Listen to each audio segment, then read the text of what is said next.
All right. I'd like to talk with you this evening about being hungry. Somebody said, I'm hungry.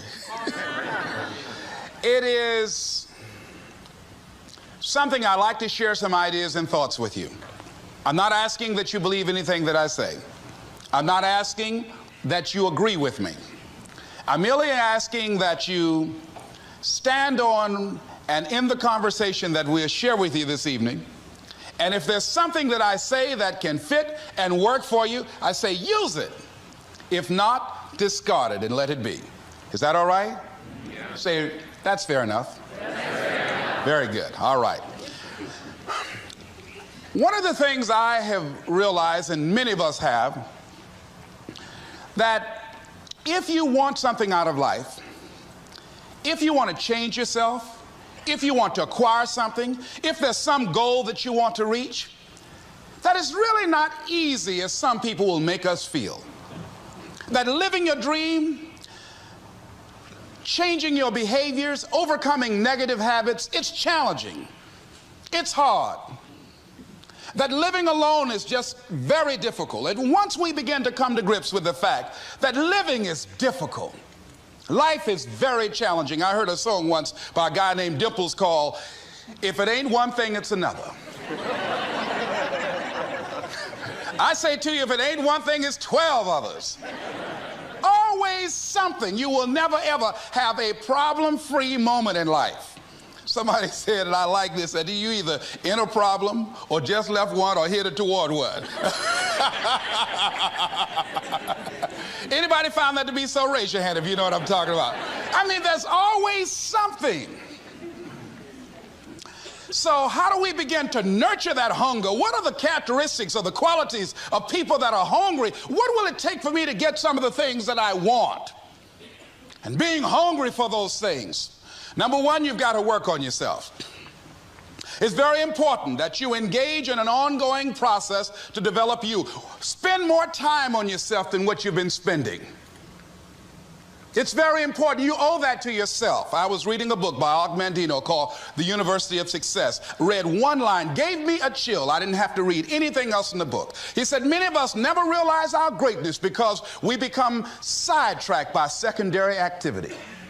We spread ourselves too thin, don't know how to say no. And we find ourselves doing all kinds of things and never ever have time to do those things that we need to do to work on ourselves. And then there goes a second, there goes another second, there goes another second, and we can't stop and hold time. And before you know it, you wake up one day and you're behind on your dreams and your bills.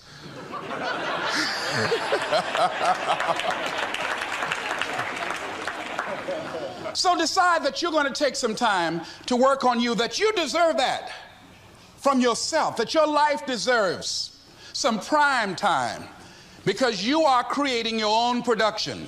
As Michael Todd would say, you are the star of your show. You are the director. You're writing the script.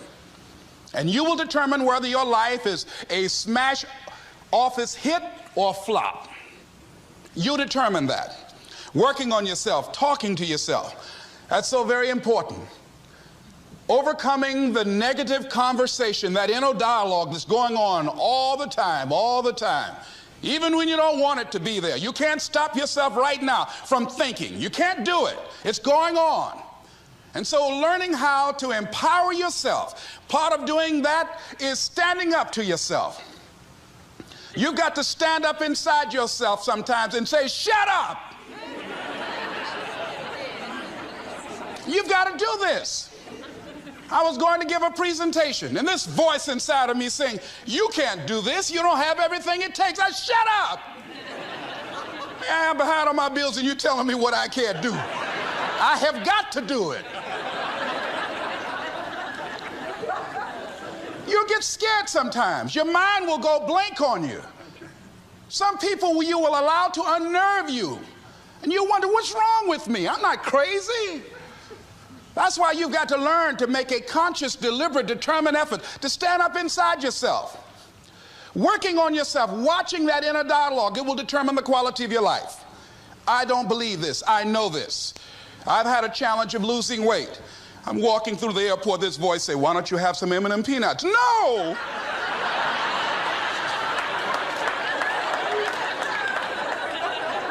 Well, just one. Then after you eat that, you might as well have a Snicker now, you sucker.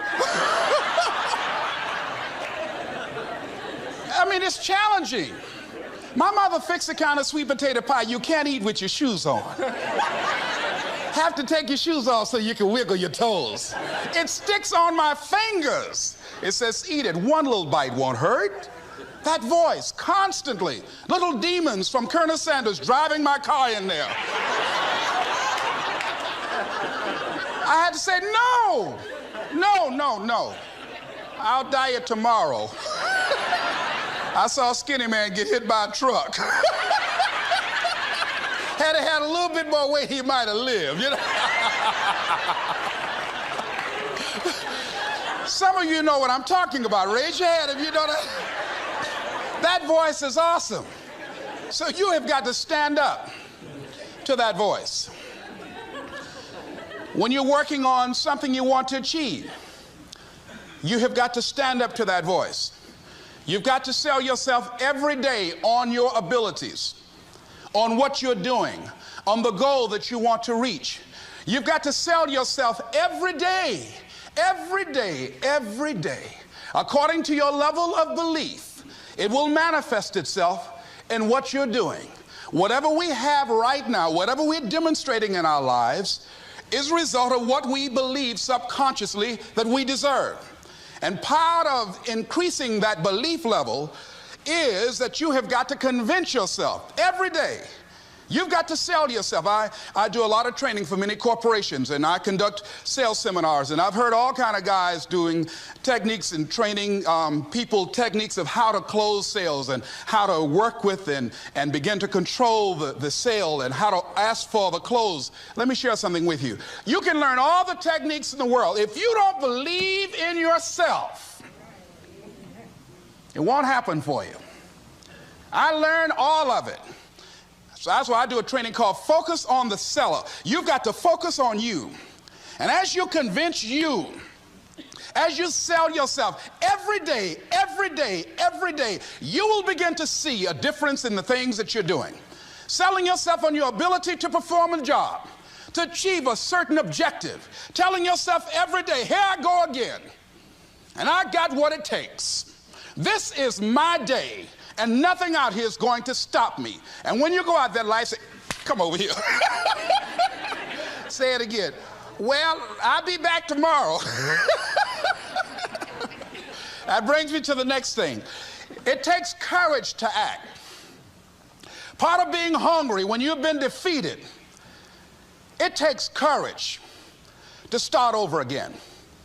I used to do door-to-door sales, and I was working with another friend of mine, and door-to-door sales, I mean, it's punishing. It's cruel and unusual punishment. And I was a little boy knocking on the door.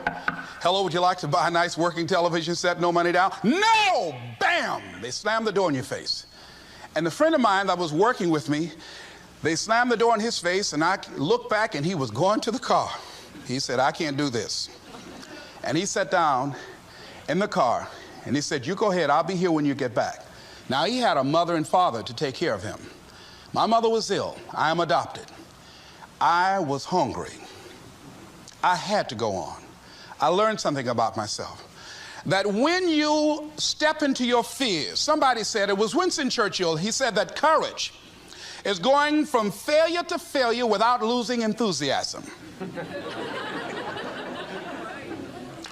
When you step into your fears and continue to push yourself to go on, something happens for you. It will enable you to transcend yourself. I went to the next door. You like to buy a nice working television? No! Bam! Went to the next door. No! Bam! After a while, I no longer took it personal.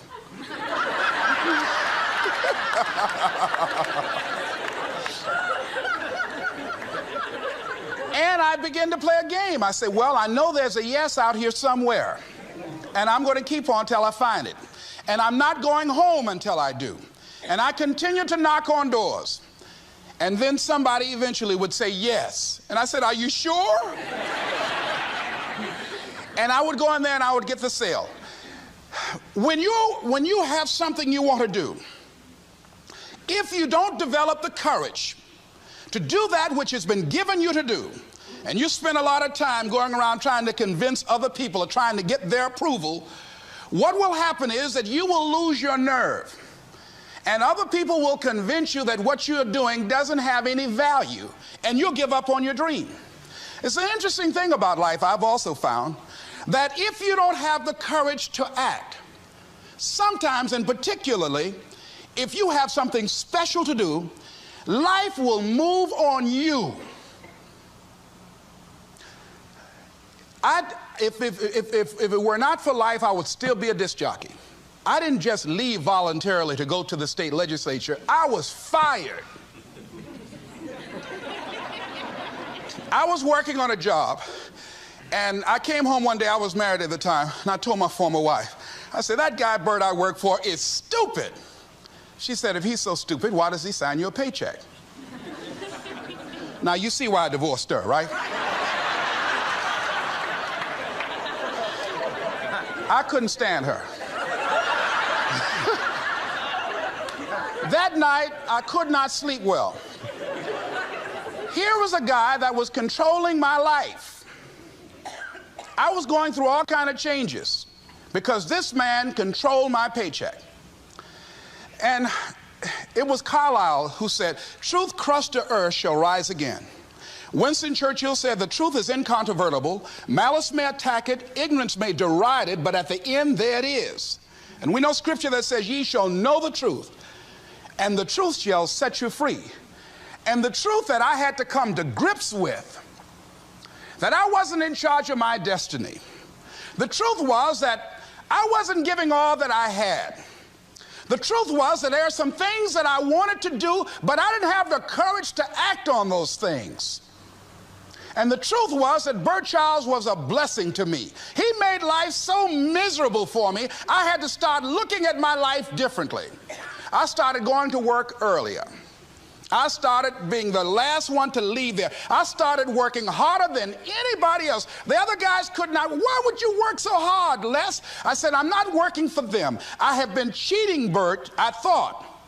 I've been cheating myself and my family. Wherever you are, whatever you're doing, do it with everything that you have. Develop the habit of giving more than what you're paid for. Develop the habit of setting standards that others will be measured by. Someone said, do not go where the path may lead, but go where there's no path and leave a trail. All right? It is easy to be negative today.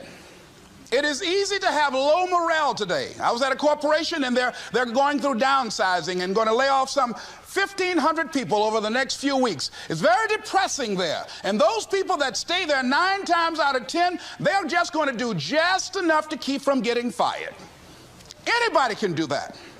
But if you can begin to harness yourself and say that where I am, I'm going to do the best I can with what I got, because that is an expression of who I am.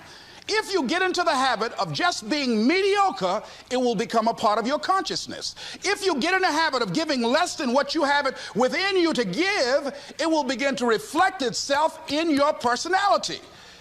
It will begin to damage you psychologically.